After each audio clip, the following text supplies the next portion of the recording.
मुख्यमंत्रीपदी विराजमान होताच विजय यांनी 3 धडाकेबाज निर्णय घेतलेले आहेत. त्यातला एक अत्यंत महत्त्वाचा आणि मोठा निर्णय तो म्हणजे घरगुती वीज ग्राहकांसाठी 200 युनिट्सपर्यंतची आता मोफत वीज देण्याची घोषणा त्यांनी केलेली आहे.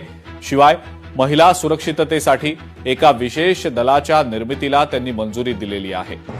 आणि तिसरा महत्त्वाचा निर्णय तो म्हणजे अंमली पदार्थ विरोधी स्पेशल टास्क फोर्स स्थापन करण्याचे आदेश देखील विजय यांनी दिलेले आहेत. त्यामुळे मुख्यमंत्री पदाची शपथ घेताच 3 धडाकेबाज आणि अत्यंत महत्त्वाचे मोठे असे निर्णय विजय यांनी घेतलेले आहेत.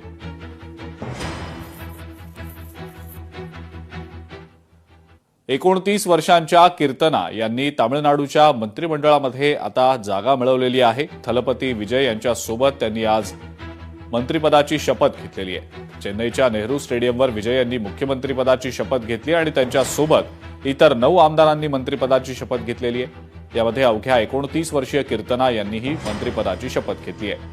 टीव्हीके पक्षाच्या त्या शिवकाशी मतदारसंघातनं आमदार आहेत.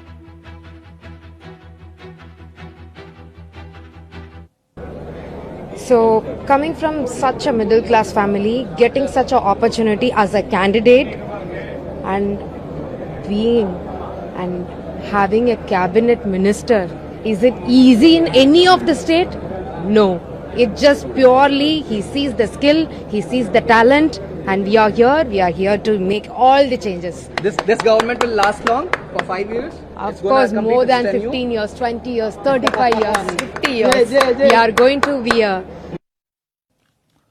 यानंतर महत्त्वाच्या राज्यातल्या बातम्यांकडे आता आपण वळूया. रुपाली चाकणकर यांची एसआयटी चौकशी सुरू झालेली आहे. भोंदू अशोक खरात प्रकरणामध्ये चाकणकरांची चौकशी केली जाते.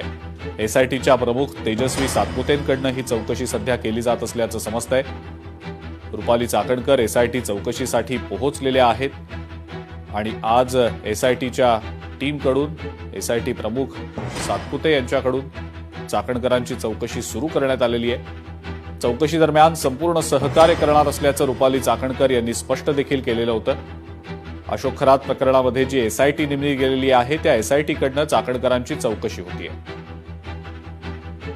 आज एसआयटीचा जो तपास सुरू आहे संदर्भात त्यांचे काही प्रश्न असतील तर त्या प्रश्नांना काही उत्तर त्यांना हवी असतील तर ते देण्यासाठी मी आज आलेली आहे आणि त्या तपासामध्ये पूर्णपणे माझं सहकार्य राहील. त्याच्यामुळे आता तपासाला सामोरं जात असताना जी मदत पोलिसांना असेल, इन्व्हेस्टिगेशन टीमला असेल, कोण काय म्हटलंय किंवा कोणी काय बोललंय याची कल्पना मला नाही. आज जो तपास आहे त्या तपासाला पूर्णपणे सहकार्य करेल. लोकशाही मराठी ऐका, पहा, जागरूक रहा.